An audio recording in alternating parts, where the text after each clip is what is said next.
Hello everybody, my name is Sharon George and today I'll be explaining a C++ program to you. So today's program is a pattern. So the second one is the pattern that we require.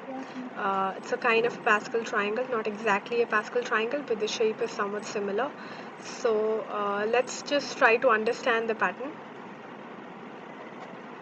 So I've drawn something here in the paint. Whenever you get a pattern, what you have to do is you have to divide it into rows and columns. And then write the number of rows. Here there are 4 rows, 1, 2, 3 and 4, and the number of columns. So there are 7 columns here. And then I here denotes number of rows and J here denotes number of columns. So let us try to derive a condition. So in place of I, you have to write the number of rows that you have. So you have 4 rows here, 1, 2, 3 and 4. And in place of J, you have to write the value of J wherever the number is printed. So here in row 1, for J equal to 4, it is printed. So I've written 4 here. Then for I equal to 2, J equal to 3 and 5. And I equal to 3, J equal to 2, 4 and 6. And I equal to 4, J equal to 1, 3, 5 and 7. Right? So these are the values wherever the number is printed. So on basis of this, we are trying to derive a condition here. So let's just move on to the program to understand what actually we're trying to do. So we begin by including the header file and then the standard library file. Now let's move on to the main to understand what we are doing. We begin by declaring 3 variables I, J and K. So I is for the number of rows, J is for the number of columns, and K is an additional variable that I've taken here. We'll understand the purpose of K later as we move on to the program. So we begin with the for loop. For I equal to 1, I less than equal to 4, I plus plus. I here is the number of rows. So we begin with row equal to 1 and then the total number of row is 4. So I less than equal to 4 and then row is incremented. So I plus plus. We come inside the for loop. I've given k equal to 1. We'll come on to that later and understand why I have given k equal to 1. Inside for, I've given another for loop, that is nested for loop. So in that for, I've given j equal to 1, j less than equal to 7 and j plus plus. That is for the number of columns, and the total number of column is 7, so j less than equal to 7, right? Inside this for loop, I've given an if condition. Now we'll come on to the point that how I derive this if condition, but before that, let us see what is going to happen if the condition is true. If the condition is true, Cout is equal to I. So the value of I will be printed. If the condition is false, it will move on to else and space will be printed. So that is how we have designed the program, right? So let's just move back to what we were trying to do and then we'll understand why I have initialized k there and what is the purpose of k.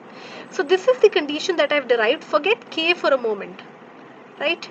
Uh, let's forget k for a moment here. So j greater than equal to 5 minus I and j less than equal to 3 plus I. Let us take the value of I equal to 3.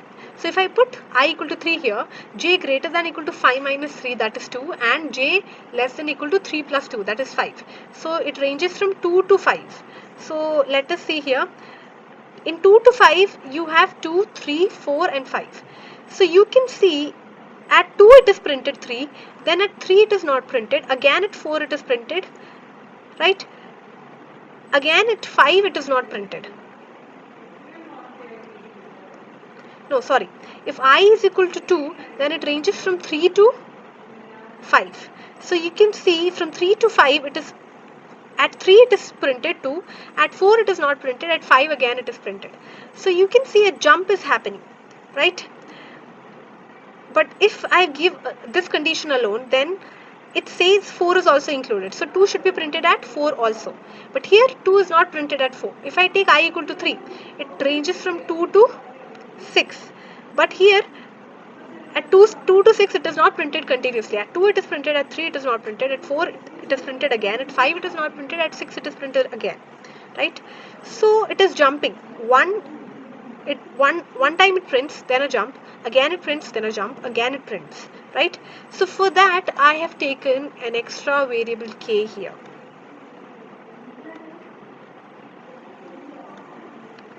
right? I've taken an extra variable k here. Now let us move on to the code to understand what is happening. So every time a loop begins, every time a row begins, you initialize k equal to 1. I give the value of k as 1, right? And then the for loop begins. Inside the for loop, the if condition which I have given, I also include k here, logical and k. So if the condition is true, value of k is equal to 1, the condition will be true along with the other conditions. Then I will be printed. Immediately when I is printed, k becomes 0, and again the for loop begins. Then this time k will be equal to 0, so condition becomes false, it jumps to else and space will be printed, right? Again, immediately after space is printed, value of k becomes 1, again it will go to if for loop, if condition, k becomes 1, condition becomes true, then I will be printed. That is how the jump takes place. For example, let us try for I equal to 2. So for I equal to 2, k value is 1, j equal to 1, and if I j equal to 1, j less than equal to 7, if I get inside this if condition, so it becomes j greater than equal to 5 minus I 3 and j less than equal to 3 plus 2, 5. So it is from 2 to 5, 3 to 5, right? 3 to 5 and k. So this time k is equal to 1. So at 3, C out I. Condition is true, I will be printed. Immediately at position 3, when 3 is printed, k becomes 0, right? Again it will go to if condition. This time k value is 0, right? When k value is 0, this time the value of j is 4, right? And k value is 0, condition becomes false, it will jump to else condition and space will be printed. Immediately when the space is printed, value of k becomes 1, and when value of k becomes 1, again it will go to if condition. This time for fifth position, condition will be true and I will be printed. Again immediately k becomes 0. Now j is less than equal to 5. So it will stop there. Loop will stop and it will go to the first for loop. Right? So that is how it works. Now let's just build and run and try it. See. So you get the pattern. Now this is already initialized pattern in which I have taken the value of row equal to 4 and the value of column equal to 7. If you can also make a general program initializing m and n and then giving the value instead of 4 and 7 you can give m and n, and then you can change the condition accordingly. So I hope you understood.